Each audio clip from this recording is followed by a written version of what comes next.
Hey everybody, Jason Creel here, Lawn Care Life, 3 minutes past schedule. And as you can imagine, it was due to technical difficulties, which is the story of my life, I guess. These things, I had to make a last minute switch on the computer to get one to work, get the microphone working, cam. I think I'm good now. I think everybody, hopefully, tell me if I'm not, if you can't hear me. Welcome. It is, what is it? Tuesday, January the 16th, 2024. I am in Alabama, and it's cold, actually snowing in my house today, which is a little unusual for us. But I know, as I have seen in other parts of the country, it is significantly colder where you are, for many of you, than where I am. So let's see. I think it's going out like 10 degrees here tonight, which is that's cold for us. So anyway, I think that's cold anywhere. I mean, I know that's not as cold as other places. That's just cold. So thanks for being on here. What we're going to do is we're going to take your questions. I've got some things we can talk about, but the primary purpose of today, I usually am on here for about an hour. We'll see how it goes. If anybody wants to talk, we'll talk. If not, then we'll go do something else. But it's usually Q&A time. If helpful for me, if you're asking a lawn specific question, if you can tell me where you are, maybe what kind of grass types you have, things like that. But I'll do the best I can. Other thing that's good about these things is people in the comments section can also answer questions for you. So if I don't know the answers, maybe somebody else that's watching can post the answer in the comments section. I am sponsored as a channel by my two great sponsors, the Yard Book. If you need a software, consider Yard Book. Go to yardbook.com. And also Graham Spray Equipment. Graham Spray Equipment builds the lawn spray tank you see on the back of my truck. They're in Douglasville, Georgia.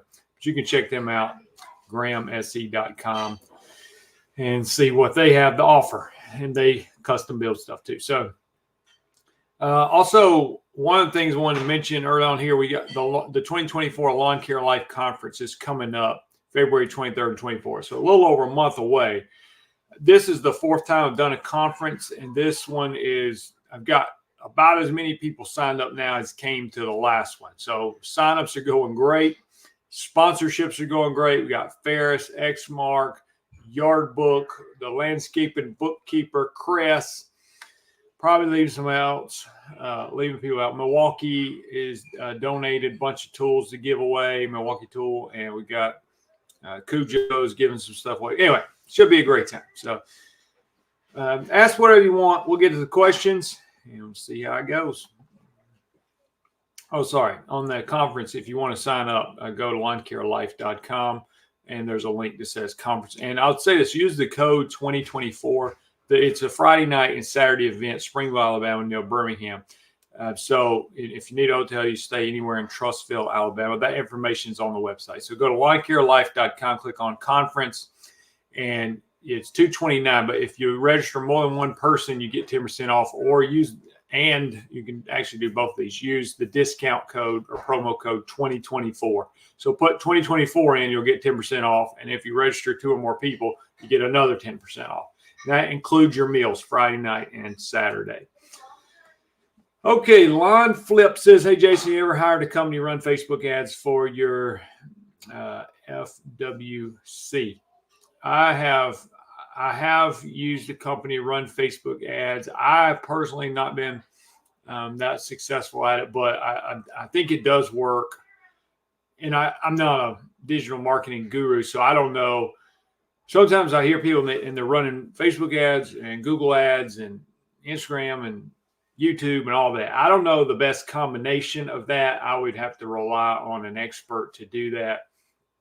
But personally, I've not had success doing that. I've tried it promoting my courses. I haven't done as much with my local lawn care businesses. I'm really just focused on a small area and not trying to grow huge. But definitely think if you can dial it in and figure out the ad and the target market and how to keep your costs down and the time of year, I think it's definitely worth doing, especially in the springtime.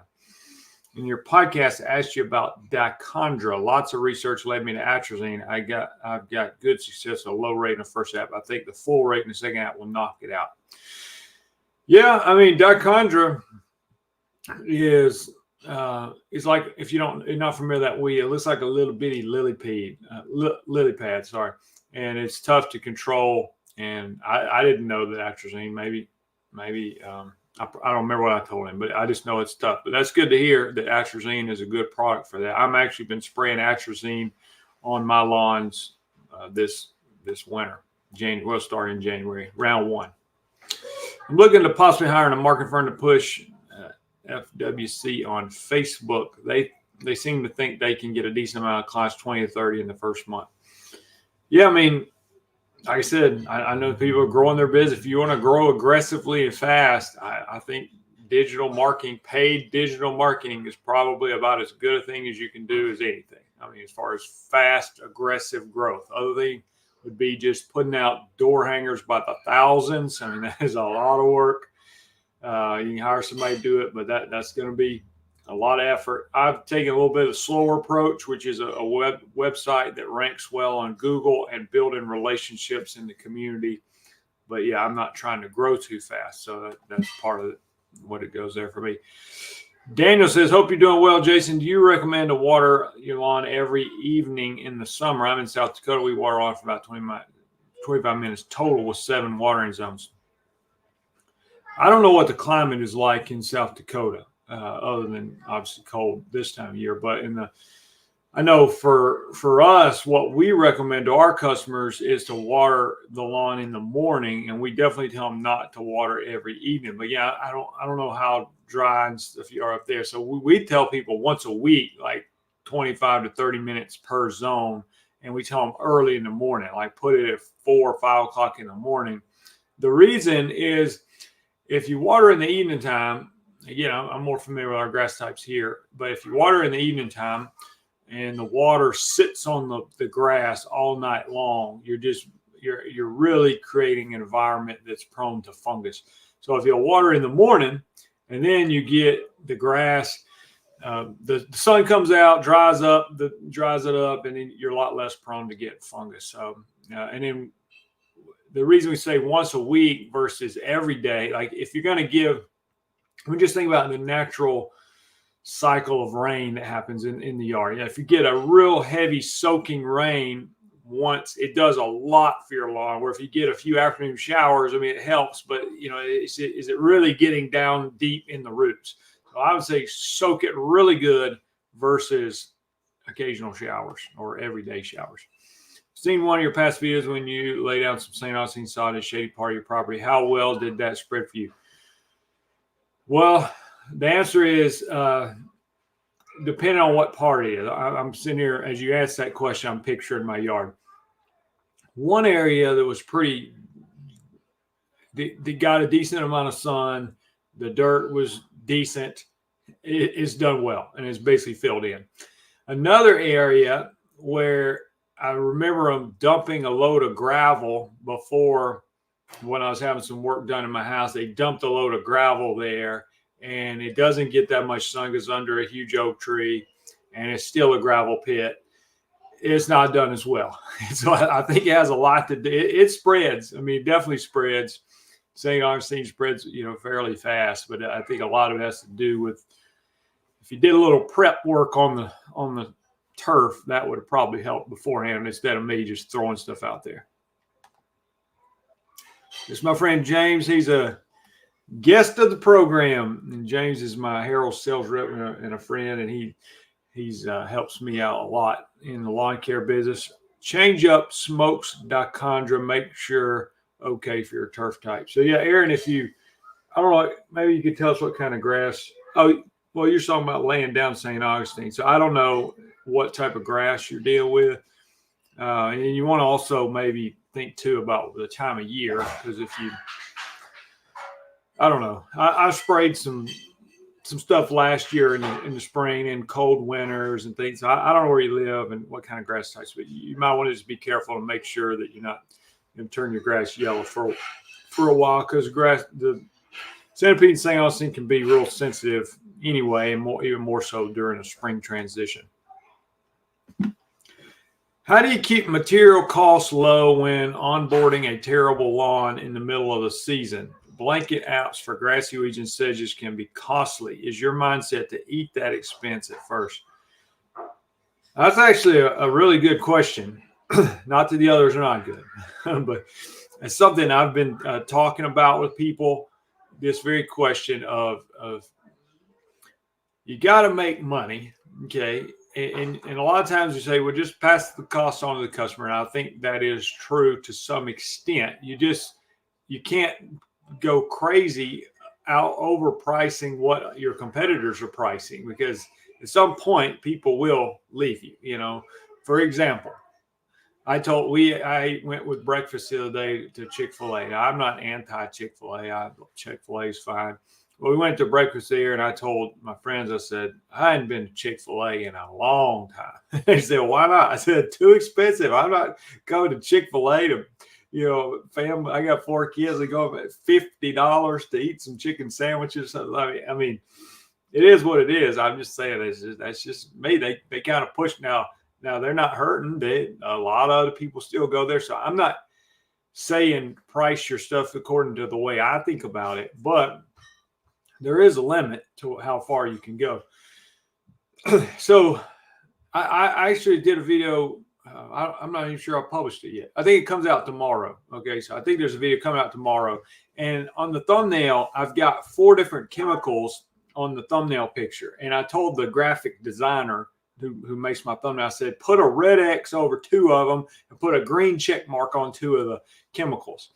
Now the video is showing that, hey, on my yard, what I did like a split test on my yard. So my backyard and my side yard, I sprayed the full mix of what I'm spraying on my customers' yards right now, which is prodiamine.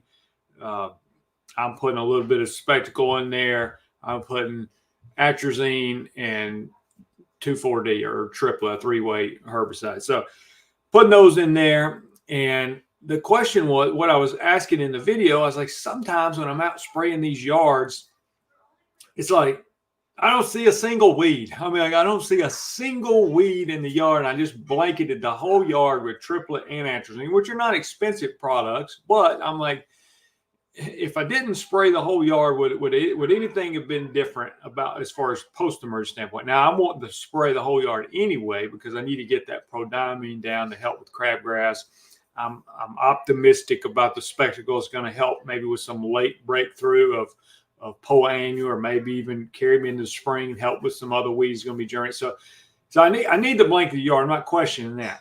I'm just questioning the post-emergence. Then I got to thinking to myself, and James can chime in here too. I was like, if I left the atrazine out, would it do anything? Would the triplet basically kill everything that the atrazine wouldn't kill? I'm just telling you how I'm thinking through. So what I did on my own yard, I said, well, here's what I'm going to do on my yard. And so on my yard, which I don't have that many weeds, I sprayed the big mix on a lot of it. And then another part of my yard, I just went out there with straight prodiamine, no spectacle, no triplet, no atrazine, no surfactant. I just went and sprayed straight prodiamine on a large section of the yard. So I'm going to be curious to see in 2-3 months from now, is there a noticeable difference? Now, it's not as simple as that, because it's the way I'm making it. So I'm just telling you how I'm thinking. So, and this is a long answer to a short question. What I don't want to do is like say, well, I'm going to cut costs here and I'll just go easy on these. I think they don't have many weeds anyway, so I'll just spray prodiamine with no post-emergent, or cut back on my personal. Well, then if you end up getting some, maybe 90% of my yards are clean, but the other 10% had some weeds in there, and I didn't kill them because I was trying to save money. Well, now I got 10% of my customers that look bad, and 10% is a significant amount. So, and you think, well, I got a split tank. Maybe I can have the clean mix over here and the weedy mix over here. Well, the other thing is sometimes you got little bitty tiny weeds that you can't see in January. And by March, when the weather starts warming up, they're no longer little tiny weeds. They've grown a lot and they're very obvious. And so you skip over those and you think, it looks pretty clean. I'm just going to spray my pre-emergent, no post-emergent. And then you get back in March. I'm talking Alabama weather here. It may be different for where you are. And it looks a whole lot different when you get back. And now what, you got complaints. And this is the time of year in the spring when you need your yards looking good. And they don't look good because you cut some cost in January.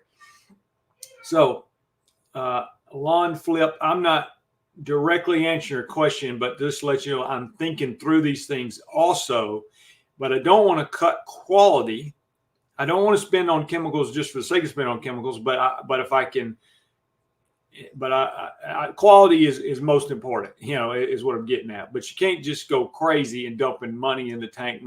And I get your point. You're saying blanket apps for grassy weeds and sedges can be costly. I'll tell you what I'm doing this year. I'm putting sulfitrazone, a dismiss, in my application in March. Probably I want to do it in March when the grass is still mostly dormant, in case I get some turf burn from the dismiss. I'm doing a high rate, 12 ounces per acre. I'm going to do a couple things. One, I think while I'm there, I can kill any broadleaf weeds that might have popped up in the spring, which is a very weedy time for the yards. Two, it's a cheap way for me to blanket and get ahead of these sedges. There's a dismiss was marked down really cheap. I bought a good bit of it. So I'm going after the sedges, but I'm doing it in a very cheap way, because you're right. I don't want to be coming back in the summer. I don't even want to be spot treating as little as I have to for sedges, but I sure don't want to be blanket spraying. So for me, I look at products like Spectacle Flow, Dismiss, whatever. Some of them are more expensive than others. And yes, there's a cost in applying it now, but I want my yards looking good. I want customers thinking I'm doing a great job, where I get more customers, and I don't want to end up with grassy weeds and sedges later on in the year that I got to go back and start taking care of those, which is going to be a real pain. So that was my extremely long answer to that question. Jason Moss says, hey, Jason, Bermuda lawns in my area, southern Piedmont region of North Carolina, zone 8A. Have not reached full dormancy. What are your thoughts on blanket glyphosate applications for POA or any alternatives? Yeah, that's a good question. Okay. Well, I think by the label, which is the legal standard here, I think most of your glyphosate products, if not all, are going to say apply only to dormant Bermuda turf. So that would be the legal answer. And if that's not something that's important to you, then personally, I don't think you're going to kill it by going out there and spraying 32 ounces per acre of glyphosate. I mean, Bermuda grass is hard to kill when you're trying to kill it in the summer with glyphosate. I mean, it's just hard to kill, really hard to kill. So I don't think you're going to kill it, but I don't personally think it's a great option for POA. Revolver is kind of expensive, but it's a great option in my opinion. So if you sprayed Revolver, it would help a lot. If you got a bad POA yard, you might, Spectacle's expensive, but you could try that in the fall and probably get ahead of your POA and reduce a lot of it. With that being said, I got a few yards that just still get POA. I spray Spectacle Flow in the fall, they just still get POA. So I would say Revolver is a better option. Negate is one that you might look into that I think also is effective. So one of those would be more of a POA product. With a glyphosate, I definitely wouldn't get out there and start blanket. If I was going to do glyphosate, again, you might wait until we get some colder weather and it goes a little bit more dormant and spray it. I would blanket it. I remember a yard where I got out there with like a backpack sprayer and was like spot treating patches of POA in this yard. Well, what happened was it delayed the green up in those areas. And I think especially if yours is not fully dormant, that's probably what's going to happen. And so if you get out there and start spot treating with it, you're going to have probably in the springtime when everything starts turning green, you're going to have some brown patches, not dead, but delayed in the green up. It's going to look kind of funny. And the POA, it just, best I remember is like turning it yellow. So it just wasn't like the greatest control, where when I sprayed it with Revolver, it worked great. Everything's going to be slower when it's cold though. Not a good time of year to lay warm season grass. Well, I mostly agree with you. I mean, if I was in my house and I was one that's trying to plant Bermuda sod, I'd put it out there now. I mean, yeah, maybe it gets crazy cold and gets that. I mean, definitely in February, because I'm thinking if I put Bermuda out at my house in February and it got down to 20, I think it's probably fine. Now, you're taking a risk, probably taking a little bit more of a risk with zoysia and centipede and St. Augustine, but anyway, I think it would probably be fine personally, but yeah, if you want to be safe, wait till the cold weather goes away. But the advantage of getting it out earlier, I'm not saying now, but if you did it in February, March, is hopefully it's rooted itself before you've done like I've done, put sod out in June, July, August, whatever. Then it's so hot. You got to just water it like crazy just to survive. Where if you did it now, if it was Bermuda grass, you could probably put it out now and not water it for the next 50 years. And I bet it'd be fine. It's going to take root, and it's basically bulletproof. Hey, Jason, love your content. Your video helped me this last summer with an armadillo problem. All right. Today, I was wondering if you know the best pesticide for weeds that look like clover. Well, again, maybe helpful if you tell me what kind of grass you have, where you live, things like that. But I'm trying to say, I'm just not going to be very good at the products that you can buy at Home Depot and things. So if it's something, I know what products I'm using, like, we're using atrazine, but that's a restricted use product. So you're probably not going to be allowed to buy that. But if it was, we use triplet, use change up metsulfuron. The metsulfuron is, you got to measure such a tiny thing. That's probably not a good option either. But if I was a homeowner, and I am, but I'm also a weed control guy, I would. You can go on Amazon and buy like a 32-ounce bottle of change up. I don't know what it might cost $50 or something. I don't know, but I would use that as my spot treating mixture. And get your sprayer, 2-gallon sprayer, and you put 3/4 of an ounce per gallon of water. So if I was going to fill up 2 gallons, I'd put 1.5 ounces of change up in there, and just a little spoonful of surfactant. I don't measure the spoonful; I just dump a little bit in there. But that's for here nor there. So if you do that and you spot treat weeds, you can kill just about any broadleaf weed in your yard. Now, if you got a centipede yard and you're out there spraying change up, or St. Augustine, you don't want to do it during spring transition. But if you had a Bermuda or zoysia yard, you could do that and kill most any broadleaf weed you'd have in your yard, and just do that year round. I mean, just any broadleaf weed, spray it with change up. So that would be one cost-effective option. Best to opt in and try as little as possible, creates profit. I'm not sure. Did I miss the first part of that? Trying to remember, was there a first part of that question? I'm not sure. Okay. MSM works great for winter's weeds, and it's cheap. Yeah, it's dirt cheap. It's just dirt cheap. He's on 12 ounces per acre will turn Bermuda brown. Well, I think he's talking about the dismiss with sulfitrazone. Well, that's why I want to do it in March, when the Bermuda is basically already brown.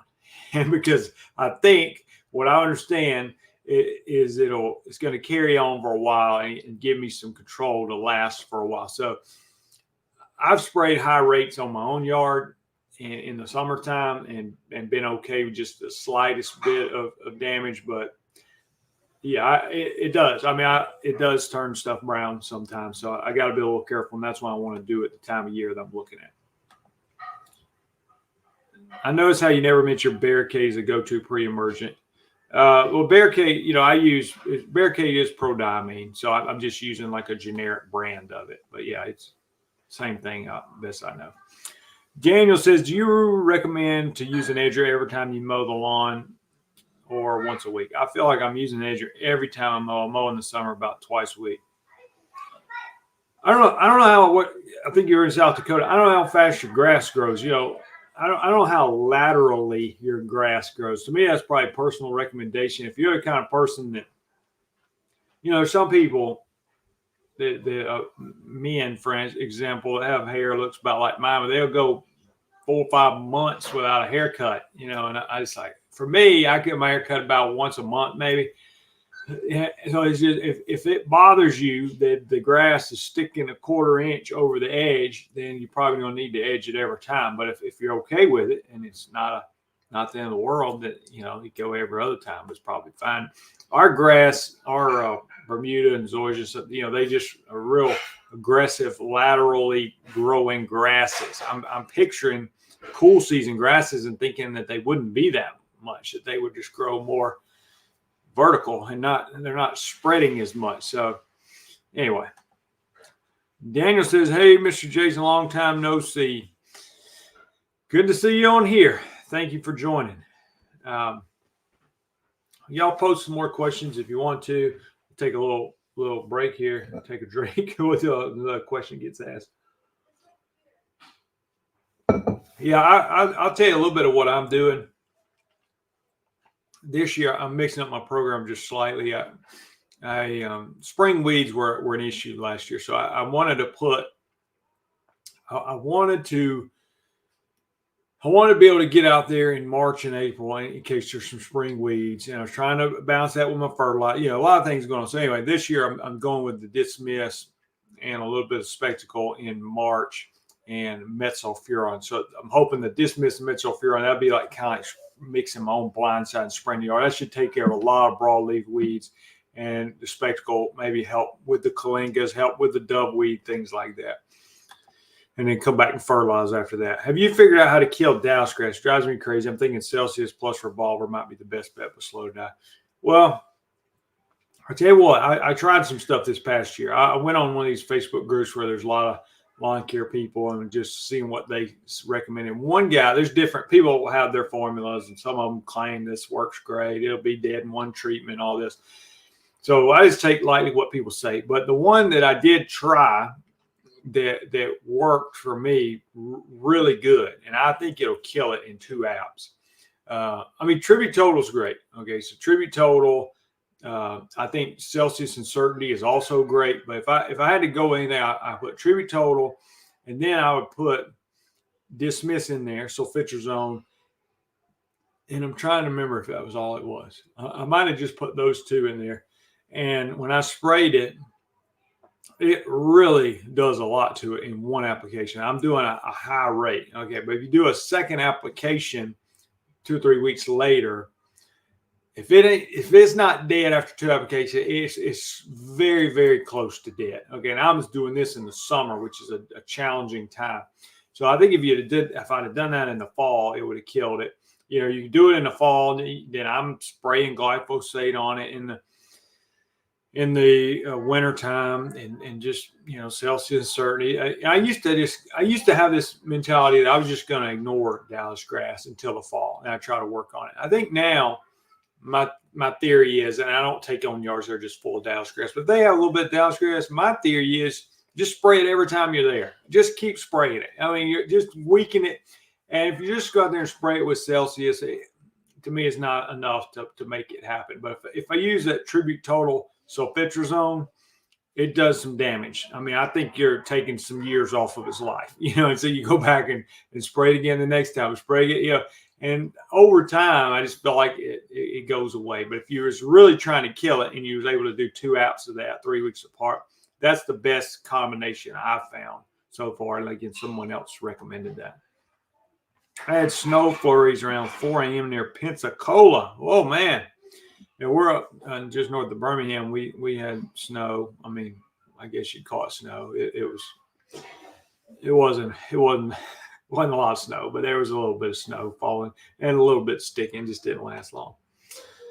All right. Brian Roberts says, I'm still seeing some green around the edges of my sidewalk. Is it winter grass or active Bermuda Talladega? It's probably your Bermuda, if I had to guess.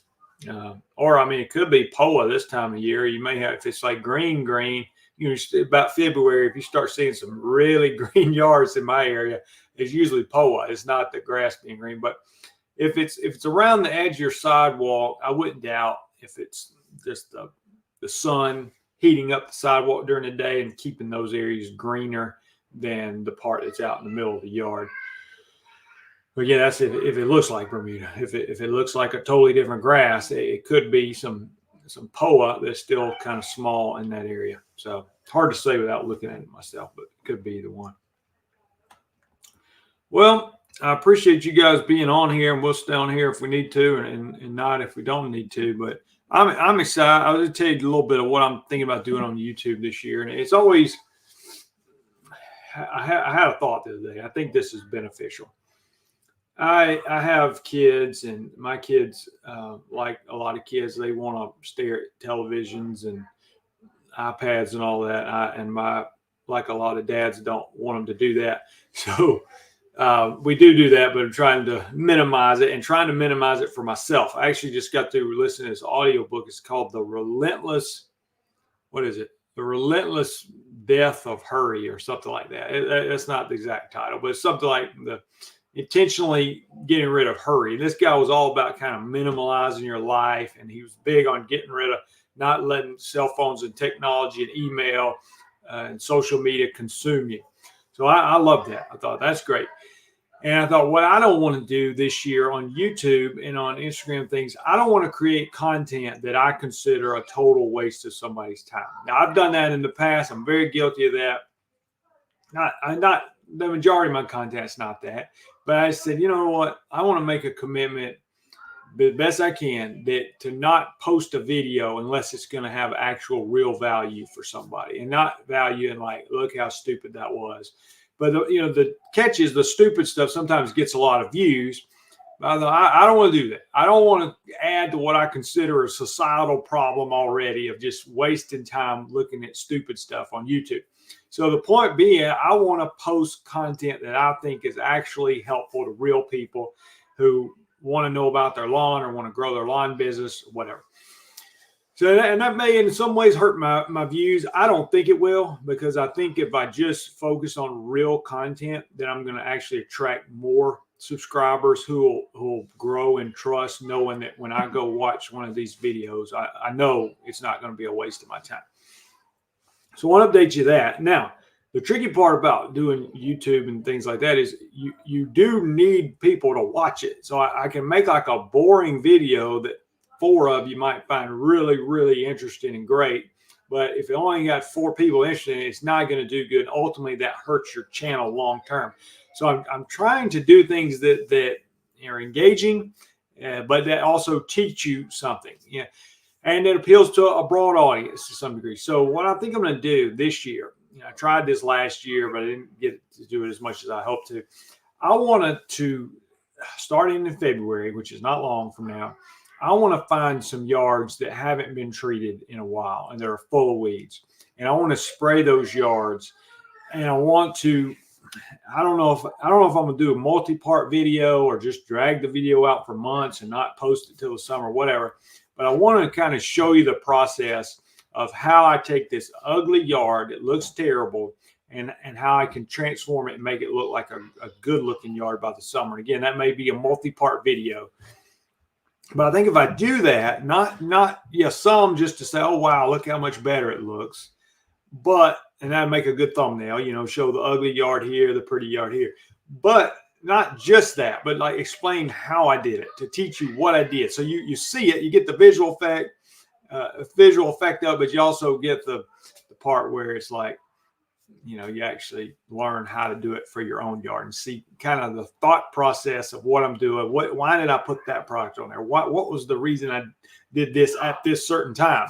Why did I spray that and all the weeds died except for this weed? Now I got to come back. How do I kill that weed? What is the weed? So weed identification, learning the herbicides, learning the grass types, learning the timing of your pre and post emergent applications.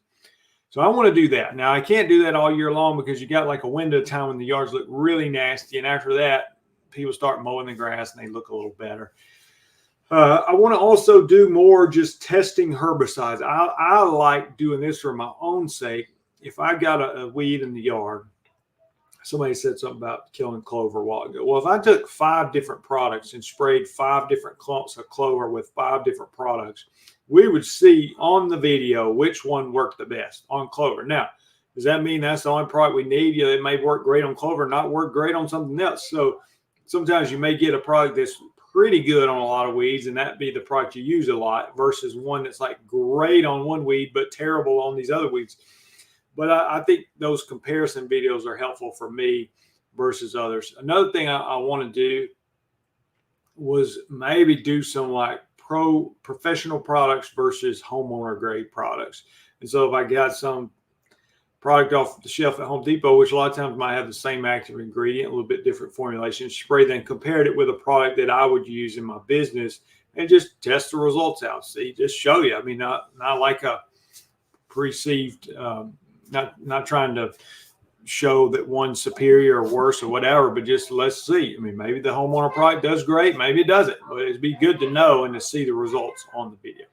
So those are some ideas. Love to hear from you if you've got ideas as well. Brandon says, watching from Helena, Alabama. Let's go, Jason. Thank you. Helena is about 45 minutes maybe for me. So he's on the south side of Birmingham. I'm on the northeast side of Birmingham. All right, guys. I've shared with you my life dreams, life goals. Not really, but I'll talk to you a little bit about what I'm doing in my business. Talk to you a little bit about what I'm planning on doing on YouTube, and tried to answer your questions. Appreciate you watching. If you hadn't checked it out, go at least look at the Lawn Care Life conference. Go to lawncarelife.com. Check out, click on the conference link, see the details. Again, use the code 2024 to save 10% off your ticket. And if you're flying in, come into Birmingham. If you're need a hotel, get a hotel in Trussville, Alabama. I'd check out like sites like Expedia.com or somewhere like that, see if you can get a discount. Should be a great event. We got Naylor Taliaferro, Paul Jameson, Caleb and Brittany Allman, Jeremiah Jennings, Alan Hain, the Lawn Care Nut. Of course, I'll be there. Anyway, I feel like we got a strong lineup that I'm excited about.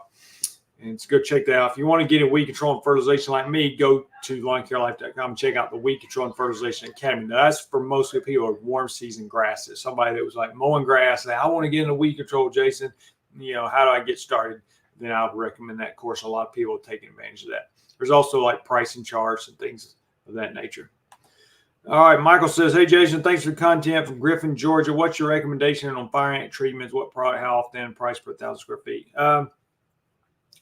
Two different products that I have used. The restricted use product that you're going to have a license to buy is Top Choice. It's a Bayer product. That's what I mostly use. It's a once a year application. Somebody described it to me almost like a pre-emergent for ants. You know, you get it out there. I'll probably put it out in March. Put it out there one time, and it's a little tiny granular, and you put it out there and blanket the whole yard with it. It comes in I think a 50-pound bag, and I can't remember the rate, to be honest with you. But anyway, I don't know. It might be $100 a bag. I forget. Pricing it, I mean, I would be at least $10 per 1,000 square feet, and that's probably a little bit low, depending on. I mean, you know, you want to do a 3,000 square foot yard for $30 and guarantee it for a year. Meaning, like, so either don't guarantee it. I mean, don't do it for $30. That's just ridiculous. You don't do it for $30. So, but on let's say it's a 20,000 square foot yard, could be a minimum of $10 per 1,000, in my opinion. I'm not sure. The cost might be $3 per 1,000, something in that ballpark. I forget the exact rate. But anyway, it works great. I'm not saying you won't ever have another ant ever again, but it does a great job and is very effective. And very few callbacks using that. Now, the other option is a cheaper product called Advion, and you can homeowner buy it on Amazon, but you can order it. It comes in a 2-pound jug, like a shaker jug, and you put it in the jug, and you just walk around the yard. The jug, I believe, covers 2 acres, so you can put it out, and it's a bait. So you want to typically do it more when the weather's warmer. I used to do it twice a year. I would do it like April and again in August or so. And then whenever else you saw ants. And I remember the manufacturer rep, he said, you know, you don't have to put it all over the whole yard. I mean, the jug covers 2 acres, so you can kind of calculate. But he said what he would do is like walk around the perimeter of the yard, putting it out, and make a pass through the middle, at a diagonal pass through the middle. And you don't want to dump it straight on the ant bed either. You just put it out there. It's got sugar on it or something, so they come get it. And it works very, very well. Again, you want to do it when the weather's warm, when ants are feeding. and don't put it on there. But the Advion's great. Now, pricing it, again, I was doing it twice per year. So let's just say a yard, I was charging them $100 to do the one application of Top Choice. I might charge them $60 twice a year to do the Advion, $60 in April, $6 in April. When I do the Top Choice, if I get a breakthrough of ants from the Top Choice, I don't go put a whole nother layer of Top Choice out. I'll use Advion as a bait to hit that one ant bed area. And then the following year, I do the Top Choice again. So that's how I work on it. The really good products. I use bifenthrin. So yeah, you can get bifenthrin, and that's, I believe, going to be more of like a contact kill. So that's like, if you're looking up a product name, Talstar would be a product that has bifenthrin. There's probably other generic bifenthrin products, but you go spray. Yeah, that's like what we use for army worms or other spittle bugs, things like that in the yard, chinch bugs. So you spray that, and it's I think more of a contact kill. So I mean, that is another option. All right. In my honest opinion, herbicide tests are always great videos. Also like the idea of a series of videos tracking the treatment progress. Speak at yard, of course you do. Yeah, those are my ideas, Scott. Appreciate that. And sometimes it's tricky. I mean, it's like you hate to make a good video, what you feel like is a good video, and then it gets like 2,000 views, which is not that good. And then you make a sorry video, and it gets, 500,000 views as a sorry. So it's like, well, the temptation is, well, I'll just keep making more sorry videos like that one. It gets 500,000. But again, I want to make sure that I'm staying true to like my audience, staying true to what I want to do on here, not just turn it into a circus. So, all right, guys, thanks for being on here. I appreciate the participation. Hope to see many of the conference February 23rd, 24th, and wherever you see you around. And like I said, I'm going to try to really keep the content quality on YouTube. Thanks for watching. We'll see you next time.